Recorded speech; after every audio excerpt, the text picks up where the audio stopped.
วันพฤหัสบดีที่7พฤศจิกายน2567เป็นวันเตรียมองค์กฐินวันศุกร์ที่8พฤศจิกายน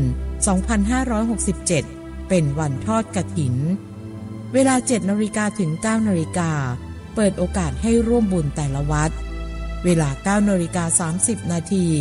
ประธานสงฆ์เดินทางมาถึงสถานที่พิธี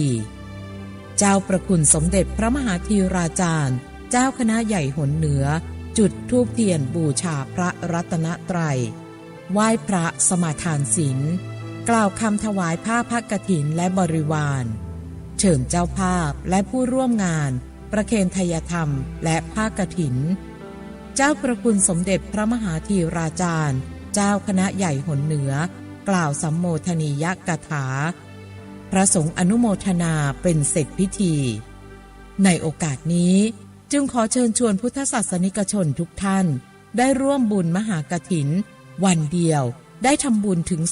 350วัดในจังหวัดเชียงใหม่ในวันที่8พฤศจิกายน2567เวลา 9:00 นเป็นต้นไปณพุทธมณฑลจังหวัดเชียงใหม่ตำบลดอยหล่ออำเภอดอยหล่อจังหวัดเชียงใหม่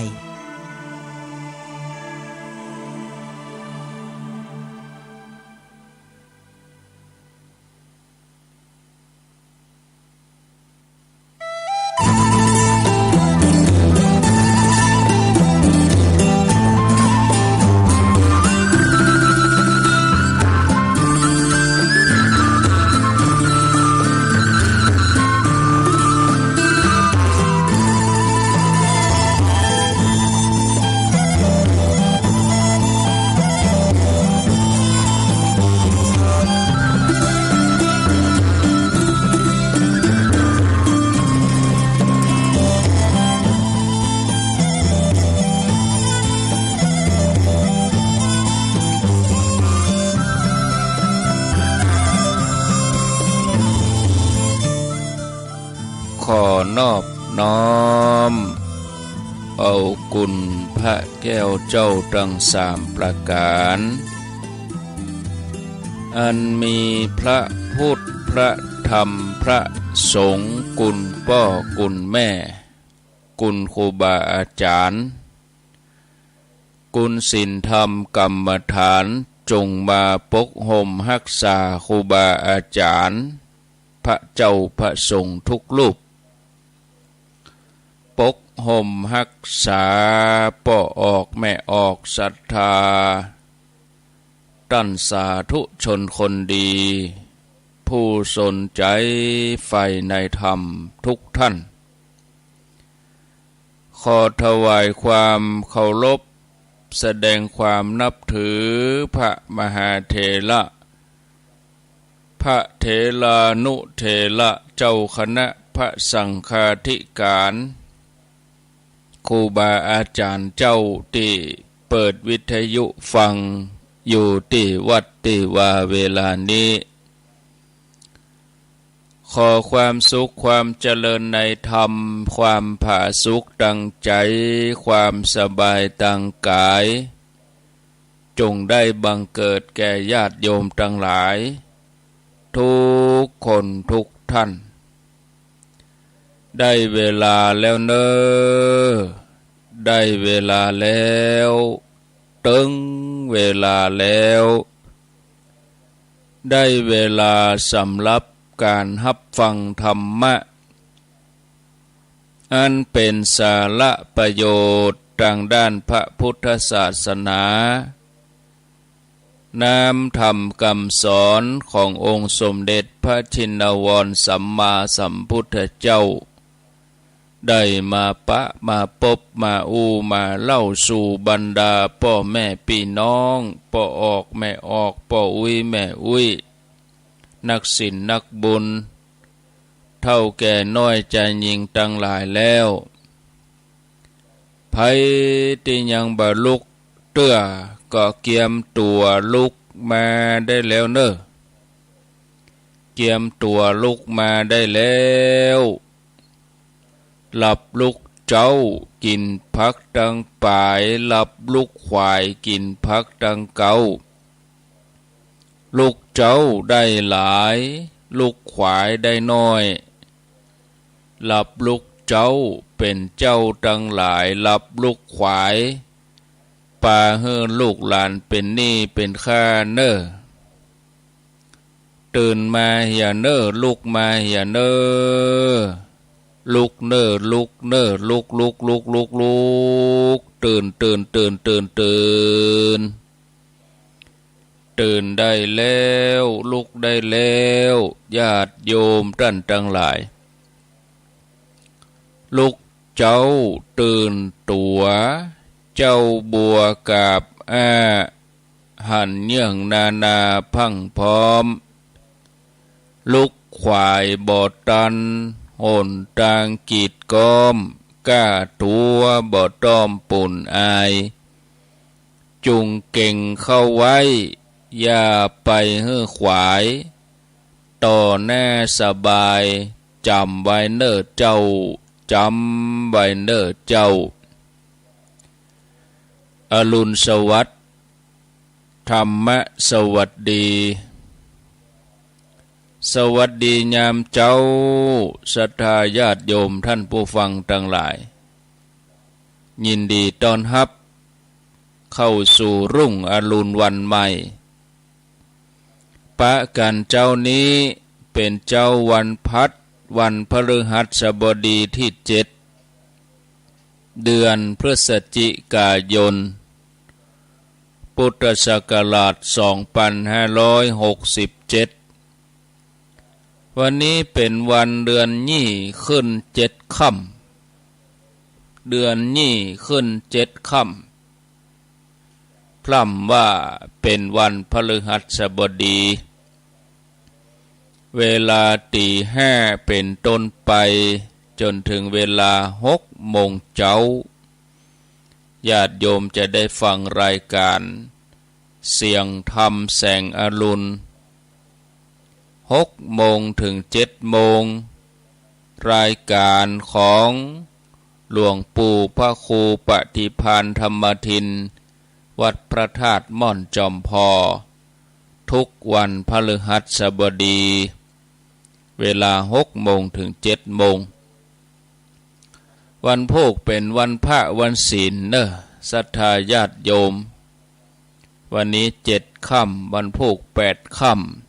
ำวันเวลาบเดียวบุ้ยเนาะศรัทธาญาติโยม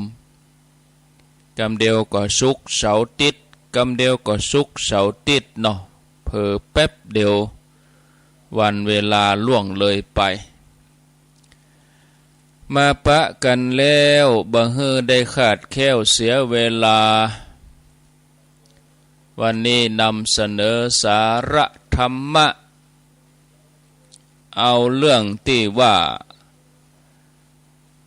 เติมเต็มชีวิตด้วยความดีหัวข้อที่จะนำมาเสนอเจ้านี้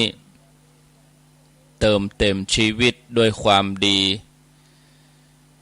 ที่เมืองกวางโจวประเทศจีนมีวัดหนึ่งเก่าแก่อายุบ่น้อยกว่า1,500 ปีอายุของวัดเมืองจีนนี่อายุนักกว่ากรุงสุโขทัยของเฮา2 เท่านักท่องเที่ยวที่ไปเที่ยวเมืองจีนไปเที่ยวกวางโจวก็จะไปแวะวัดนี้เพราะเป็นวัดสำคัญบ่ใช่เป็นวัดที่เก่าแก่อย่างเดียววัดแห่งนี้ก็มีตำนานเกี่ยวกับคนสำคัญคนหนึ่งของพระพุทธศาสนานิกายฉานนั่นคือท่านเว่ยหลางท่านเว่ยหลางนี่ท่านเป็นปราชญ์เป็นสังฆราชองค์ที่6ของพุทธศาสนานิกายฉานซึ่งตอนหลังมาเป็นนิกายเซนในประเทศญี่ปุ่นท่านเว่ยหลางเป็นพระที่อยู่ในพุทธศาสนานิกายเซน มีคนนับถือนักมีคนให้ความเคารพนับถือนักบ่ว่าจีนบ่ว่าญี่ปุ่นเพราะว่าท่านเว่ยหลางนี่ท่านเป็นนักปราชญ์มีความฉลาดปราดเปรื่องทั้งที่ท่านอ่านหนังสือบ่ออกแต่ท่านก็หู้ธรรมตั้งแต่อายุ20 ปีหู้ธรรมจากการได้ฟังคนที่เปิ่นมา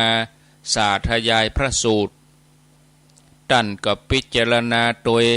จนบรรลุธรรมตั้งแต่เป็นฆราวาสตอนหลังมาประสบเหตุภัยท่านต้องลบมาตั้งใต้แล้วท่านก็ดันด้นมาจนถึงวัดกวางเซี่ยวตอนนั้นท่านอายุประมาณ30 ปีตอนที่ท่านมาถึงวัดกวางเซี่ยวมีงานใหญ่งานหนึ่งพอดี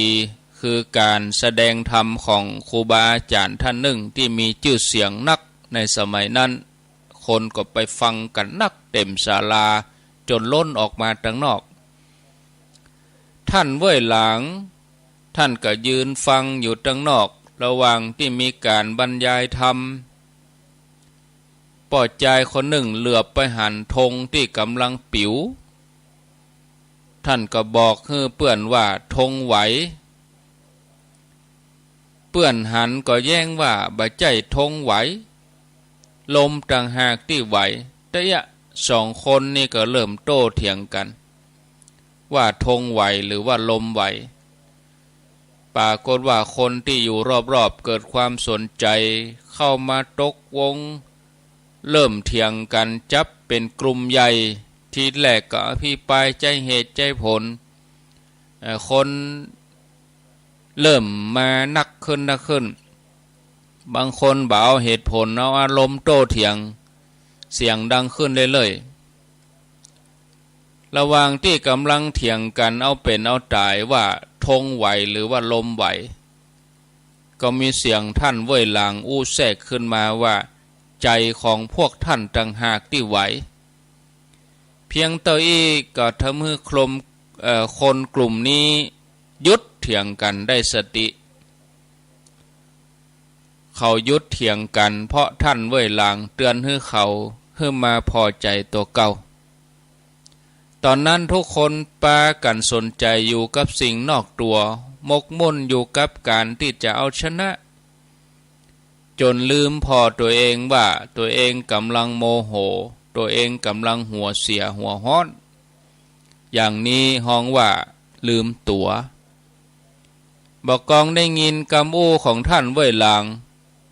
ก็หู้ขึ้นมาทันทีเรื่องนี้เป็นเกล็ดอันหนึ่งของท่านเว่ยหลางที่อู้สืบต่อกันมาถึง1,300 กว่าปีเหตุการณ์นี้ทำให้หลายคน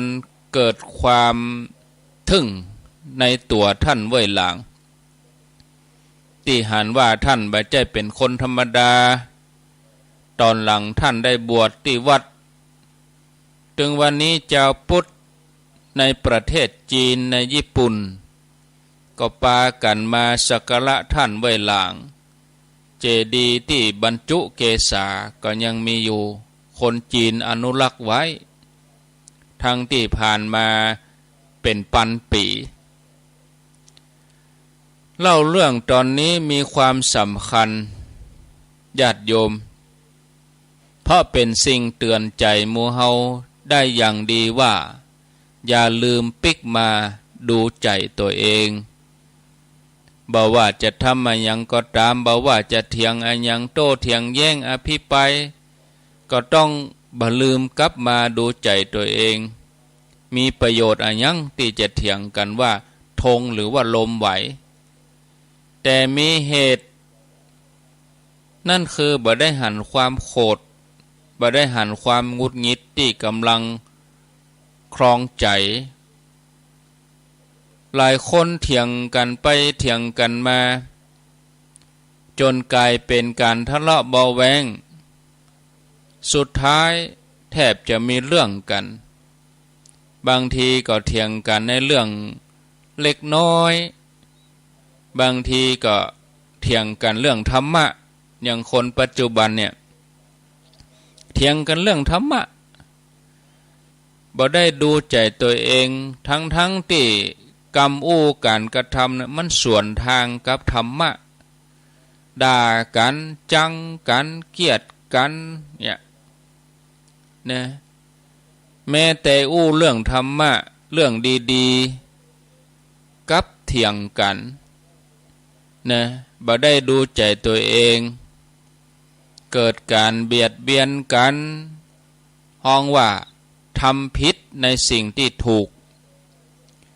ที่จริงบ่ใช่เรื่องเฉพาะการทกเถียงต่ออันการจะทำมาอย่างก็ตามแม้แต่เรื่องเล็กน้อยอาบน้ำแปรงฟันถูสบู่ล้างจานก็จะไปลืมดูใจตัวเองกวดขี้โคกานะแม้กระทั่งญาติโยมฟังรายการฟังธรรมะนี่ก็ฮือพอใจตัวเก่าว่ากำลังกึดยังอยู่ปรุงแต่งอยู่ก่อใจมันลอยไปที่ไหนไปไก่ที่ไหนตั้งใดถ้าใจบ่กึดยังก็ฮือมาหูกายว่าเฮากำลังทำยังอยู่การปฏิบัติในพุทธศาสนาห้องว่าภาวนาหรือว่ากรรมฐานทำได้หลายอย่างแต่อย่างหนึ่งที่ควรจะทำเป็นพื้นฐานคือการได้ปิกมาหู้กายหู้ใจดูกายดูใจอิริยาบถลักอิริยาบถใหญ่ยืนเดินนั่งนอนบอกว่าจะทำมายังกระตามแม้ขณะที่เฮากำลังฟังวิทยุฟังรายการอยู่นี่เฮาก็จะไปลืมดูกายดูใจถ้าเฮานิ่งกายนิ่งบ่มียังเคลื่อนไหวก็หูเฉยนะแต่ถ้าใจมันเผลอฟุ้งออกไปตั้งนอกก็หูแล้วก็ปิกมาดูปิกมาพิจารณากายปาจิตปิกมาอยู่กับเนื้อกับตัวปิกมาอยู่กับปัจจุบันหับหูในวิทยุนี้ว่าพระสงฆ์องค์สังฆเจ้าเปิ้นอู้เรื่องอันยังเปิ้นบรรยายเรื่องอันยังก็ฟังอย่างตั้งใจเวลาสวดมนต์ก็เหมือนกันศรัทธาญาติโยมขณะที่สวดมนต์ก็หูว่ากำลังประนมมือปากก็สวดไปหูแต่อย่าลืมดูใจตัวเองถ้ามันฟุ้งปรุงแต่งก็หูว่ามันกำลังฟุ้งปรุงแต่งอยู่บางทีเผลอไปก็สวดผิดไปลืมวรรคลืมตอนเผลอออกไปว่าอันยังไปสวดอันยังไปก็บ่ฮู้ทำนองเดียวกันเวลากินข้าวหรือว่าสนทนาอู้กับไผเฮาก็จะไปลืมกายลืมใจหรือว่าต้องหู้กายหู้ใจของเฮาแม้ว่าสิ่งที่อู้กันสำคัญอย่างใดก็จะไปปล่อยใจให้มันจมกับเรื่องนั้นพออู้ไปอู้มาอาจจะเกิดความบ่พอใจเวลาคนอื่นมีความหันต่างจากตัวอู้ไปอู้มากลายเป็นการทะเลาะกันหรือว่าระหว่างที่ฟังเขาอู้เรื่องนั้นเขาอู้เรื่องนี้ใจก็หวนไปกึดถึงคนนั้นคนนี้เกิดความวิตกกังวลขึ้นมาตอนนั้นเป็นว่าฟังบ่ฮู้เรื่องว่าเปิ้นอู้อันหยังเวลาเฮาไปฟังเทศฟังธรรมนะนอกจากใจมันกึดแล้วก็ยังปากก็ยังอู้อยู่เวลาพระเทศพระบรรยายจังหันหลายตีนะศรัทธาญาติโยมบ่สนใจเนี่ยพระมีหน้าที่เทศก็เทศไปฉันมีหน้าที่อู้อันนี้มาเพื่ออู้ลูกก็แปลกเหมือนกันนะเวลาเปิ่นทำพิธีเวลาเปิ่นอู้เปิ่นบรรยายพระเทศก็อู้ก็เทศแข่งแล้วเวลาพิธีเปิ่นแล้วก็ย่างอู้นะ เนี่ยเปิ้นฮื้ออู้หั่นก็บ่อู้แปลกเหมือนกันคนเฮานี่นอกจากจะเอาใจไปตั้งนอกแล้วปอก็ยังเอากำอู้เอาปากมาอู้ศูนย์ธรรมเนี่ยบางทีนี่โอ้ตั้งหัวข้อเรื่องขึ้นมาอู้กันสนทนากันดังขึ้นแห้งขึ้นอู้ไปมากลายเป็นทะเลาะกันนี่ศรัทธาญาติโยมเป็นว่าฟังเทศฟังอย่างบ่ฮู้เรื่องเนี่ยเพราะว่าใจไปอยู่กับลูกกับหลานไปใจไปอยู่กับงานอันนี้ฮ้องว่าอู้แบบบ่มีสติในขณะที่อู้สนทนากันใจของเฮาต้องมีสติโดยในขณะที่เฮาฟังพระเปิ้นอู้เปิ้นบรรยายฟังพระเปิ้นเทศเฮาก็ต้องมีสติคือใจก็ต้องใส่ใจในสิ่งที่เฮาฟังบ่ใช่ไปมอกเป็นพิธีเอามือไหว้บ่ได้เฮ้อเป็นพิธีมอกเฮ้อเปิ้นหันเปิ้นพอว่าตัวเองฟังเทศแต่ใจมีในบ่ฮู้บ่ได้ตั้งใจแต่เฮ้อปิกมาพอตัวเก่ามาฮู้กายฮู้ใจนี่เป็นเรื่องสำคัญบ่ควรปล่อยจิตส่งออกไปทางนอกบางทีลืมตัวใจมันกระเพื่อมไปยินดียินร้ายเพราะสิ่งที่รับรู้ทางตาทางหูสิ่งที่มาสัมผัสทางกายที่มันมากระทบเวลาปวดเวลาเมื่อยก็ฮู้ว่าปวดหัวเมื่อยแต่บ่จมอยู่กับความปวดเมื่อยเฮือกลับมาดูใจตัวเองบ่ว่าจะทำมาหยังก็ตามนะศรัทธาญาติโยมแต่อู้อย่างอี้บ่ได้หมายความว่าเฮาบ่ต้องไปรับรู้บ่สนใจคนอื่นนะแม้ว่าเฮาจะต้องพิจารณาพอตัวเองให้อยู่สม่ำเสมอแต่การรับรู้สิ่งภายนอกก็สำคัญเวลาหันภัยเดือดร้อนก็ใส่ใจช่วยเหลือจะไปคิดว่าเข้าใจว่าเฮือปิกมาพอตัวเก่าบ่ใจบ่ต้องสนใจภัยจะเดือดร้อนภัยจะลำบากอย่างใดบ่สนใจทั้งนั้นอันนี้ก็บ่ใจถ้าอย่างนี้ก็กลายเป็นคนหันแก่ตัวการกลับมาพิจารณาพอตัวเองดูกายดูใจบ่ได้ทำให้เฮาได้หันแก่ตัวตรงกันข้ามขณะที่เฮามันพิจารณาตัวเอง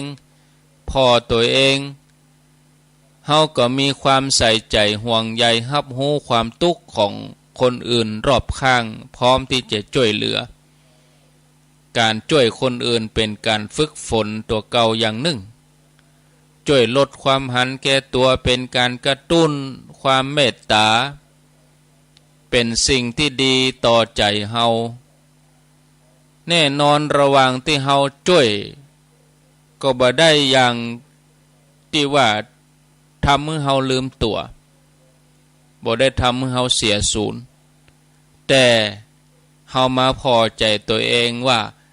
คณะคนอื่นที่เปิ้นเป็นทุกข์อยู่เนี่ยเฮาได้ช่วยเหลือเขาให้เขาได้พ้นจากทุกข์นั้นนี่ความสุขก็เกิดขึ้นในใจเฮาในขณะที่เฮายังบ่ทันทำอะไรหยังก็บ่ใช่ว่าจะวางมือนะหรือว่าปล่อยปะละเลยการเกื้อกูลคนอื่นนี่เป็นสิ่งสำคัญมันบ่ใช่เพียงให้คนอื่นมีความสุขต่ออันถ้าเฮาช่วยพิจารณาช่วยเขาก็ทำให้จิตใจของเฮามีเมตตากรุณาเฮาก็พลอยได้รับความสุขไปด้วยการช่วยคนอื่นเป็นการเติมเต็มความสุขให้เกิดขึ้นในใจของเฮาเป็นการฝึกฝนพัฒนาตัวเองได้บ่ว่าคนเฮาจะมีความพรั่งพร้อมทางด้านวัตถุมีความสุขสบายเท่าใดถ้าขาดส่วนนี้ไปก็แสดงว่าจิตใจมันพร่องอยู่บ่ว่าเอาวัตถุอันหยังมาเติม ก็บ่มีทางที่จะเต็มมีแม่หญิงคนหนึ่งเธอเป็นคนรูปร่างหน้าตาดีสวยงามมีความร่ำรวยใส่เสื้อผ้าราคาแพงแต่ว่าสีหน้านี่หม่นหมองเธอมีความทุกข์ใจนักจนต้องไปหาจิตแพทย์เธอเล่าว่าเธอบ่มีความสุขในชีวิตเลยรู้สึกว่าชีวิตว่างเปล่าบ่มีคุณค่าจนเกิดความคิดขึ้นมาว่าอยากฆ่าตัวตายจิตแพทย์คนนี้แทนที่จะให้ยาเหมือนกับหมอทั่วไปจิตแพทย์คนนี้กลับบอกคือแม่หญิงคนนี้ว่าอยากจะให้คุณเนี่ยฟังเรื่องราวของคนคนหนึ่งคุณสนใจก็คนไข้จิตแพทย์ก็พยักหน้าหมอก็ห้องป้าคนหนึ่งที่กำลังทำความสะอาดอยู่ที่โรงพยาบาลบอกให้คุณป้านั้นมาช่วยเล่าเรื่องของคุณป้าให้แม่หญิงคนนี้ได้ฟังสักน้อยป้าคนนั้นก็วางไม้กวาดขณะที่กำลังทำความสะอาดอยู่ก็เล่าว่า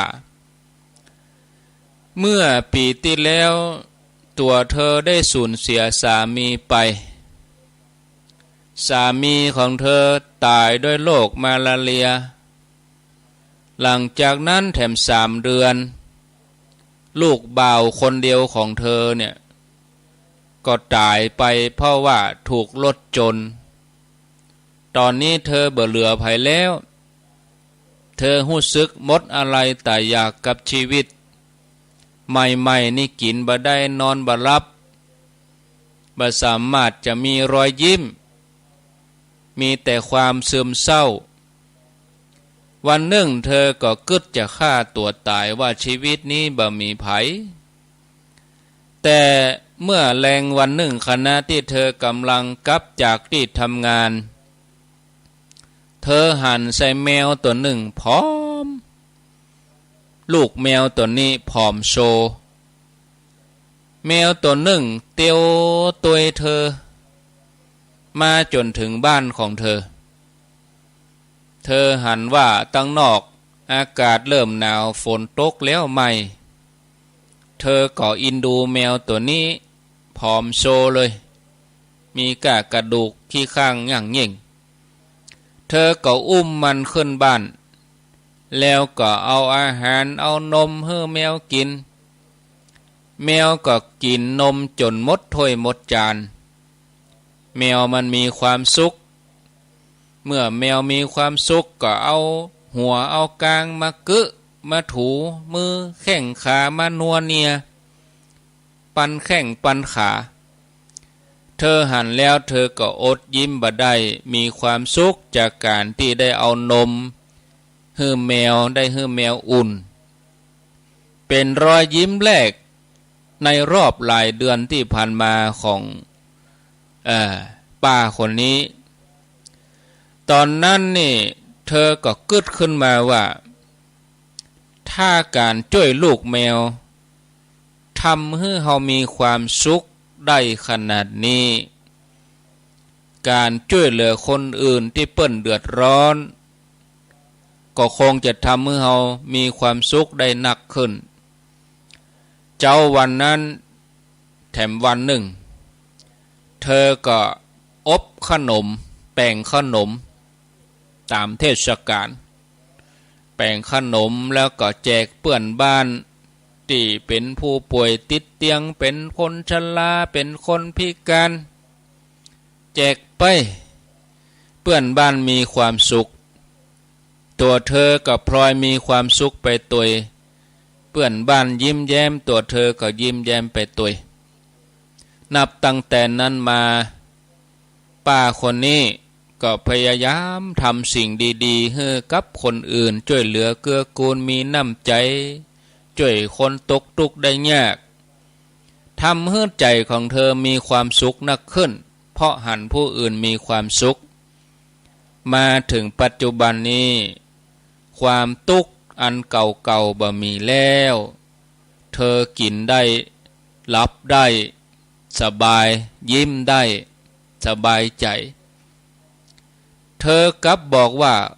คนที่จะมีความสุขเต้าเธอคงบ่มีนักจากคนที่บอกว่าชีวิตนี้บ่เหลืออันหยังแล้วจนถึงขั้นกึดฆ่าตัวตายตอนนี้ปิกมามีความสุขเธอมีความสุขเพราะอันหยังญาติโยมมีความสุขเพราะจิตเมตตาเพราะความการุณาของตัวเธอเองที่ได้ช่วยเหลือผู้อื่นช่วยเหลือสัตว์ช่วยเหลือเพื่อนมนุษย์ให้มีความสุขการช่วยเหลือผู้อื่นเป็นวิธีเยียวยาความโศกเศร้าที่ดีเพราะเมื่อเฮาลงมือเฮามีความสุขแม้แต่คิดแม้แต่กึดว่าจะช่วยเมตตากรุณามันถูกปลุกขึ้นในใจเหมือนนาฬิกาปลุกเหมือนธรรมะเหมือนธรรมบรรยายเหมือนธรรมะอรุณที่ปลุกให้หมู่เฮาตื่นขึ้นมาปลุกจิตปลุกใจปลุกกำลังแห่งความเมตตากรุณาเกิดขึ้นขับไล่ความขี้เกียจความขยันขับไล่ความขี้เกียจฉันใดความเมตตากรุณาอยากช่วยเหลือผู้อื่นขับไล่ความโศกเศร้าความรันทดหดหู่ออกจากใจไปได้นอกจากการได้ช่วยเหลือคนอื่นที่เดือดร้อนทำมือเฮากึดได้ว่าคนอื่นที่เปิ่นลำบากกว่าเฮามีนักเวลาเฮามีความทุกข์เฮาก็ล่ำจังกึดว่าเฮาอย่ามามีทุกข์แตะทุกข์ว่าเนี่ยบ่มีภัยทุกข์เหมือนเฮาแล้วในโลกนี้แด่ว่าศรัทธาญาติโยม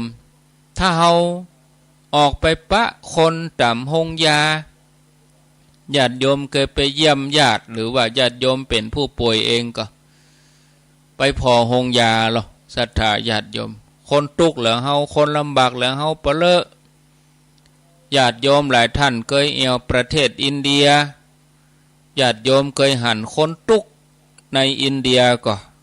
ทุกชนิดที่บ่มีกินเลยนะบ้านเฮาเมืองเฮานี่ทุกข์เฮายังมีกินอยู่หรอเนาะมีการมีงานลงทานเป็น3-40นะเมืองไทยเฮานี่กินอิ่มบ่พอห่อตัวก็ได้นี่ศรัทธาญาติโยมเนี่ยแต่บ้านอื่นเมืองอื่นนี่ประเทศอินเดียนี่ทุกข์บ่มีกินพร้อมโซแถบประเทศไกลๆเนี่ยทะเลทรายเอธิโอเปียกลุ่มชนที่เขากั้นอยากแท้ๆนะเนี่ยญาติโยมเขาจะพบละคนทุกข์ก็เฮามีนักของเฮานี่ฝนตกมาเอาเมล็ดพันธุ์เอาก้าลงต่ำดินมันก็เป็นพักเป็นไม้ขึ้นมามันก้านอย่างเดียวก้านขี้ค้านเนี่ยบัญญัติอย่างนั้นมันถึงบ่ได้ดินนี่ปลูกอะไรอย่างขึ้นหมดละเนี่ยบางคนนี่ชนิดที่ว่าอะไรอย่างที่เขากินจ่ายถึงวันพักไม้ใส่เครือคนเฮามันขี้ค้านปลูกอย่างก็ซื้อเอาเนี่ยคนที่ปลูกขายก็โรยเลยเนี่ยศรัทธาญาติโยมผักป้อมผักจีจักไข่หอมป้อมเนี่ยใบบักขุดหมดเนี่ยเอาเป็นมัดมันจะถูกๆนะมัด20 บาท30 บาทในกาดในอย่างนี่ศรัทธาญาติโยมคนที่เปิ่นลำบากกว่าเฮามีนักนะเรื่องนี้ยังบ่จบหลังจากที่ได้ฟังป้านั้นเล่าเรื่องราวของป้านี่แล้วแม่หญิงสาวคนนั้นที่ซึมเศร้าที่กึดจะฆ่าตัวตายนั่นก็ร้องไห้เลยให้ออกมาเธอบอกว่าเธอมีทุกอย่างพร้อมที่จะซื้อได้หมดเงินทองมีหมด แต่สิ่งที่เงินซื้อบ่ได้เธอบ่มีเลยสักอย่างเนี่ยที่เธออู้ว่าบ่มีเลยสักอย่างแล้วก็เงินซื้อบ่ได้นั่นหมายถึงความสุขเงินซื้อความสุขบ่ได้บางคนว่าได้กะเอาแต่เถอะศรัทธาญาติโยมคนที่ว่ามีเงินและมีความสุขนะออกข่าวถึงวันนี้เขามีความสุขกว่าคนมีเงินทั้งนั้นนะดาราต้องไปมีคดีความเงินเป็น100,000,000,000บุญนะตำรวจยศใหญ่ๆสูงๆต้องโดนออกราชการก็เพราะเงินทองทั้งนั้นถามว่ามีเงินมีความสุขข่าวนั่นมาก็เกี่ยวกับลาภยศเกี่ยวกับเงินทองทั้งนั้นโดนเปิ้นจุไปดูทำเลไปดูฮวงจุ้ยเสี่ยงเป็น30-40 ล้านเพราะว่าขาดความสุขตัวนี้โหยหาเพราะกลัวตายก็เลยต้องเสี่ยงตังหมอดูหมอเดาตักอย่างใดเจื่อมดเนี่ยศรัทธาญาติโยมออกข่าวมาเขาพิจารณาพอนะมีเงินก็บ่ใช่ว่ามีความสุขนะทุกข์นะศรัทธาญาติโยมบ่มีก็ทุกข์นะเนี่ยเงินก็มอกเจ้าความสุขชั่วคราวเฮาเจ้ามาคือมีความสุขชั่วคราวเบิ่นบานานก็ต้องปิกคืนอย่างกับคนไข้ของหมอจิตแพทย์เธอมีเงินนักความสุขก็มีชั่วคราวเบิ่นบานานความสุขก็จางไปนี่ที่คนไทยเฮาไปถูกหวยต่างประเทศเมืองนอกเป็น1,000,000,000มีเงินมีความสุขก็ไปมีอย่างก็ต้องมีคดีกับทนายเมื่อ 4-5 ปีก่อนถามว่ามีความสุขก็มีความสุขมีหน้ามีตาตามสื่อต่างสังคมทนายเพื่อประชาชนอย่างนั้นอย่างนี้บ่ได้มีความสุขก็ต้องหนีหัวซุกหัวซุนมีคดีความฟ้องร้องกันเนี่ยมีเงินตอนที่มีเนี่ยบ้านหลังใหญ่ลดราคาแพงก็มีความสุขบ่ได้นี่เป็นทุกข์หำแล้วนี่ศรัทธาญาติโยมบางทีมันบ่เมินรู้สึกเบื่อสิ่งที่มีความสุขจากวัตถุเสน่ห์ของมันก็คือเกิดขึ้นโวยข้อดีก็คือจางโวยมันเป็นกำเดียวมันมีความสุขกำเดียวบ่กองมันหายไปชีวิตก็รู้สึกว่างเปล่าแต่บ่กองได้ไปช่วยเหลือคนอื่นได้เสียสละแบ่งปันความสุขก็จะเกิดขึ้นเป็นความสุขแถมแบบหนึ่งนะเป็นความสุขที่เฮาได้มีเมตตากรุณามีจิตเอื้ออารีได้ช่วยเหลือแบ่งปันมันต่างจากความสุขจากการเสพวัตถุความสุขแบบนี้คนเฮาบ่เคยนึกถึงนะมันจะเกิดขึ้นได้อย่างใดศรัทธาญาติโยมเนาะมีแม่หญิงแถมคนหนึ่งตัวอย่างตอนที่เป็นเด็กเป็นละอ่อนนี่ชีวิตลำบากเพราะว่าตุกต้องปากกัดตีนถีบหาเงินเลี้ยงตัวเองส่งตัวเองจนจบมหาวิทยาลัยแต่เธอเป็นคนเก่งในการทำมาค้าขายกู้อย่างบอกว่าหวยว่าแซ่เหล้ายาสินค้าราคาเท่าใดแปลงเท่าใดจบแล้วก็เมื่อตอนคณะที่ขายเนี่ยขายสินค้าขายครัวขายตรงขายออนไลน์กันเนาะขายตั้งอินเทอร์เน็ตขายตั้งเฟซตั้ง TikTok ทีนี้ก็เรียนจบก็ตั้งหน้าตั้งตาหาเงินเธอเป็นคนลวกเป็นคนฉลาดหาเงินเก็บเงินอายุน้อย100 ล้านฐานะดีตั้งแต่อายุ สาวต้นแต่วันหนึ่งเธอก็ไปตรวจที่โรงพยาบาลพบว่าเป็นมะเร็งติดปอดเธอก็มาสงสัยว่าเฮาก็บ่ได้สูบบุหรี่อย่างนักแทบจะบักชุบเป็นมะเร็งได้จะใดแต่เธอก็ใจแข็งเธอก็ใจสู้ดินรนทำทุกอย่างเพื่อรักษามะเร็งทำคีโมกะฉายแสงกะหมอดีๆที่ไหนอย่างหูดีอย่างได้ไปหมดคุมอาหารออกกำลังปรากฏว่ามะเร็งนั่นบลุกลามฟอไปเลยมะเร็งนั่นฟอเธอก็ดีใจต่อมาเธอก็ตั้งตัวเองเป็นผู้เชี่ยวชาญเรื่องมะเร็งแนะนำคนอื่นในเรื่องการรักษามะเร็งว่าจะต้องทำอย่างใดพ้องคุมอาหารอย่างใดออกกำลังอย่างใดแปลงใจอย่างใดผ่านไป7 ปีปรากฏว่ามะเร็งนั้นปิกมาแถมปิกมากำนี้นักกว่าเดิมหมอว่าเธออยู่ได้บ่เกิน2 ปีเนอะช่วง2 ปีเนี่ยขจายจัดธุรกิจอย่างต่างๆให้เรียบร้อยเข้าตีเข้าตัง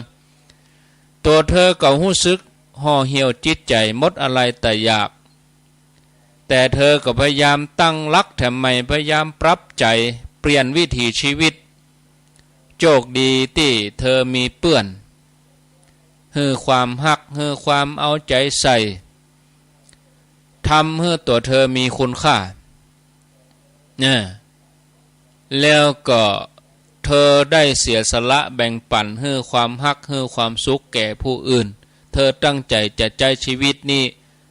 ให้เป็นประโยชน์แก่ผู้อื่นวันหนึ่งเธอไปโรงพยาบาลบอกเจ้าหน้าที่ว่าอยากทำงานช่วยเหลือผู้อื่นเธอได้ทำงานกับละอ่อนที่ป่วยหลังจากที่เธอเป็นจิตอาสาเยี่ยมเด็กเยี่ยมคนป่วยบำเมินบานานเธอก็พบว่ามีบางอย่างเกิดขึ้นในใจเธอมีความสุขรู้สึกมีชีวิตชีวาในชีวิตนี้จื่นขึ้นมาเวลาไปเยี่ยมละอ่อนไปเยี่ยมเด็กกลายเป็นจิตอาสาในโรงพยาบาลที่อัศจรรย์ก็คืออยู่ไปแถม2 ปีป้น2 ปีตามเกณฑ์ที่หมอว่าบ่ตายบ่เสียชีวิตสักกรรมมะเร็งหายไปตัวเธอประหลาดใจเธอบ่ได้ไปทำอย่างกับมะเร็งเลยเพราะว่าทำอย่างใดก็คงมันได้เพียงแต่คุมอาหารกินอาหารสุขภาพตามที่เธอเคยกินเวลาผ่านไป10 ปีมะเร็งกับปิกมาแถมเธอคิดว่าอันนี้เป็นผลมาจากจิตอาสาผ่านไปแถม3-4 ปีมะเร็งหายไปแถมกับนี่ใบปิกมาแถมแล้วเธอบอกว่าจิตอาสาคือยาคีโมขนาดเอกคีโมคือเคมีบำบัดอย่างก็บ่วิเศษเท่ากับความเมตตากรุณาความที่มีจิตอาสาหมายถึงอย่างก็คือการไปเยี่ยมผู้คนไปช่วยเหลือผู้คนอันนี้เป็นเรื่องแปลกแต่เชื่อว่ามันเป็นประสบการณ์ที่เกิดขึ้นกับแห่งหลายคนที่หายจากความเจ็บความป่วยความเป็นโรคซึมเศร้าเพราะได้ช่วยเหลือคนอื่นเป็นเพราะการช่วยเหลือคนอื่นทำให้ตัวเองมีความสุขบอกกองตัวเองมีความสุขก็มีสารหลายตัวหลั่งออกมาทางประสาทโดยเฉพาะสารแห่งความสุขสร้างภูมิคุ้มกันคือสารโดฟามินเอนโดฟินสารเซโรโทนินทางการแพทย์เนี่ยนะ เปิ้นว่าเป็นสารที่มันสร้างจากจิตที่มีความสุขเป็นภูมิคุ้มกันคนเฮานี่ถ้ามีความสุขโดยเฉพาะความสุขจากการได้ทำความดีภูมิคุ้มกันอย่างดีเกิดขึ้นเลยเมื่อภูมิคุ้มกันร่างกายดีมันก็ไปจัดการกับเซลล์ร้ายเซลล์ร้ายที่มันเกิดขึ้นมันก็หายหดไปบัดน่าเชื่อว่าการได้เป็นจิตอาสาช่วยเหลือคนอื่นกับกายเป็นว่าได้ช่วยตัวเองไปในตัวอันนี้เป็นปรากฏการณ์ทางธรรมชาติทางพุทธศาสนาก็รับรองไว้ตัวว่าผู้ให้ความสุขย่อมได้รับความสุขแต่ต้องให้ด้วยเจตนาดีนะไม่ใช่ให้แล้วก็หวังสิ่งตอบแทนหวังจะให้เขามาตอบเฮานี่นะเฮาต้องให้ด้วยความจริงใจต้องให้ด้วยเจตนาดีไม่ใช่ให้เพื่อจะเอาแต่ให้เพื่อจะให้นะเพราะอยากช่วยก็ทำให้ใจเรามีความสุขเนาะพอเวลาก็พอสมควรแก่เวลานะศรัทธาญาติโยมอาตมาก็ถือโอกาสได้ลาพักตัวอีกก่อนที่จะลาพักกับวันนี้ไผจะฟังเทศน์ฟังธรรมกับที่พระธาตุม่อนจอมพอที่ตุลุงดอยเนอะวันนี้นะกิจกรรมเปิ้นก็มีกินข้าวไงแล้วแม่เจ้านี่เริ่มนะแล้วก็เปิ้นจะมีการทอดกฐินตัวนะก็ขอเชิญชวนศรัทธาญาติโยมทั้งหลายที่วัดพระธาตุม่อนจอมพอวันพวกก็มีหลายที่วัดบรรพตสถิตลำปางแล้วก็ไผจะมาร่วมทำบุญวันเดียวได้350วัดกะที่พุทธมณฑลดอยหลอวันพวกเนอะห้ามมาเกิน10 โมงถ้าเกิน10 โมงนี่พิธีเปิ้นเริ่มละผ้าไผ่มาตอนนี่เมียแล้วนะถ้าจะมาถ้าอยู่ใกล้นี่เขาก็มาแมลงบึดจะมาร่วมบุญก็ได้นะก็ขอเจริญปอนเจิญศรัทธาญาติโยมท่านสาธุชนทั้งหลายมาร่วมบุญร่วมกุศลกันวันพวกวันที่8มาทำบุญกฐิน350วัดเนาะวันที่10ก็ที่วัดหนองเหียงแล้วก็ที่วัดพุทธศรีคีรีท่านอาจารย์วรรณชัยชยานันโทวัดพุทธศรีคีรีเนอะวันที่10 พฤศจิกายนเนาะเอาละลาศรัทธาไปก่อนต่อไปก็เป็นรายการของตุลุงดอยหลวงปู่พระครูปฏิพันธ์ธรรมทินอาตมาลาศรัทธาไว้เพียงเท่านี้โชคดีมีใจทุกคนทุกท่านอายุวันโนสุขังปลัง